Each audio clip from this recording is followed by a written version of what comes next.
Hello everyone, hope you are doing okay. At the moment we are really focusing in on the gospel, the good news of Jesus Christ, looking at it from a whole variety of angles in terms of what it is and how we share it. And today I want to talk to you about grace. Let me read a few verses from Colossians chapter 4. It's verses 5 and 6. Be wise in the way you act towards outsiders. Make the most of every opportunity.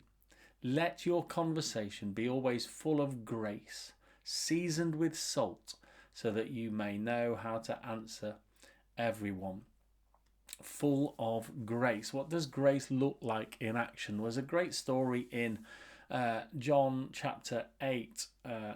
That's one of the four Gospels, one of the four stories of the good news of Jesus. And in chapter 8, the teachers of the law and the Pharisees, the religious leaders of the time, catch a woman in an act of adultery, and they bring her before Jesus. Now the law says that she should be stoned, and they are prepared to do that. And so they bring her before Jesus, and they say, well, Jesus, what do you think?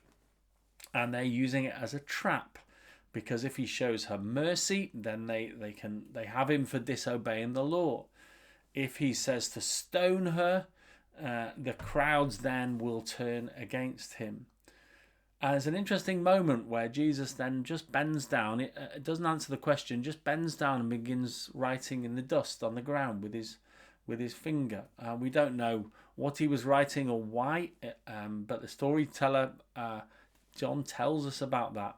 It's an interesting addition to the story. It looks like he's not paying attention, so they carry on asking. And then suddenly he gets up again and he says, let any one of you who is without sin be the first to throw a stone at her.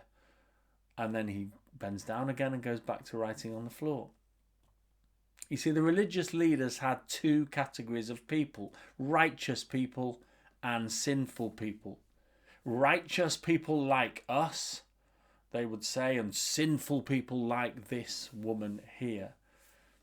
And through his response to this situation, Jesus introduces two new categories, two different categories: sinful people who know they are sinful, and sinful people who pretend they're not. And neither of those categories are in any position to start throwing stones at one another. And the religious leaders realise that, so they start to leave bit by bit. You can imagine the scene as Jesus is bent down and the woman's standing before them, and one by one they start to wander off. It says the older ones first, until only Jesus was left with the woman still standing there. All is quiet. All the accusers have gone. And then Jesus, it says, stands up again. And he says, where are they? Has no one condemned you? She replies, no one, sir. And Jesus says, then neither do I condemn you. Go now and leave your life of sin. In John 1:14, Jesus is described as being full of grace and truth. And we see that here in this statement: neither do I condemn you. Go now and leave your life of sin. Grace and truth. And based on his own statement about who can throw stones, Jesus is the only one here who actually is allowed to throw a stone. He knows only too well that this woman needs to change, but he also knows that throwing stones of condemnation at her are not going to help her. So he chooses not to. And by doing that, Jesus shows us what grace looks like. And perhaps we're the same. Maybe we have these two categories, righteous and sinners. In the first century, to be righteous, you had to separate yourself out from the sinners, because sinners were considered unclean. So that meant you had the accepted and the outcasts.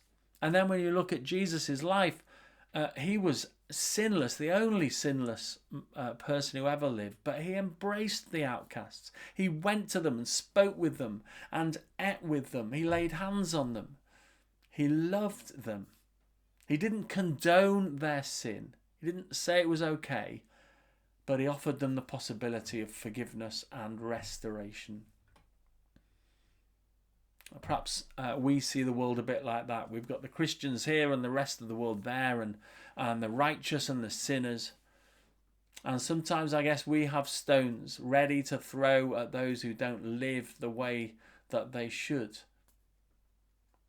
But Jesus is the only one who can throw stones, and he chooses not to.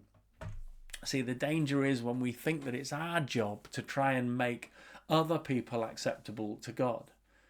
Why on earth do we think like this? We couldn't even make ourselves acceptable to God.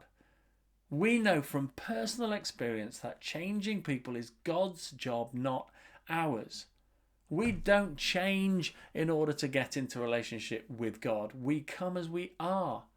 Then we change because we are in relationship with God and His Holy Spirit is at work in us, transforming us. It's the only way for authentic life change to happen.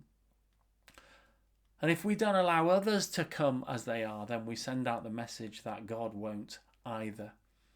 And as we know from our own experience, that just isn't true. Listen to these words from Paul's letter to the Ephesians, chapter 2, verses 1 to 5. As for you, Paul's writing to the church, to believers, to people who follow Jesus. As for you, you were dead in your transgressions and sins in which you used to live when you followed the ways of this world and of the ruler of the kingdom of the air, the spirit who is now at work in those who are disobedient. All of us also lived among them at one time, gratifying the cravings of our flesh and following its desires and thoughts. Like the rest, we were by nature deserving of wrath. But because of His great love for us, God, who is rich in mercy, made us alive with Christ, even when we were dead in transgressions. It is by grace you have been saved. We only come in by grace. Our story is the same as anyone else's. We were as lost as anyone. We were as sinful as anyone. But because of grace, we are accepted. There's a great illustration in John Burke's superb book, No Perfect People Allowed. He says this: if you saw a Rembrandt painting covered in mud, you wouldn't focus on the mud or treat it like mud. Your primary concern would not be the mud at all, although it would need to be removed. You'd be ecstatic to have something so valuable in your care. But if you tried to clean it yourself, you might damage it. So you would carefully bring this work of art to a master who could guide you and help you to restore it to the condition originally intended. When people begin treating one another as God's masterpiece, waiting to be revealed, God's grace grows in their lives and cleanses them. Isn't that great? When we look at others, do we focus on the obvious mud or the hidden masterpiece? I'll finish with this quote from Christian writer Gordon MacDonald. The world can do almost anything as well or better than the church. You need not be a Christian to build houses, feed the hungry, or make the sick well. There is only one thing the world cannot do. It cannot offer grace. The prostitute, the tax collector, the woman caught in adultery, Jesus offers them grace. Those around you who offend you with their attitudes and lifestyles, Jesus offers them grace, and He can do that through you. So today, be wise in the way you act towards outsiders. Make the most of every opportunity. Let your conversation be always full of grace, seasoned with salt, so that you may know how to answer everyone.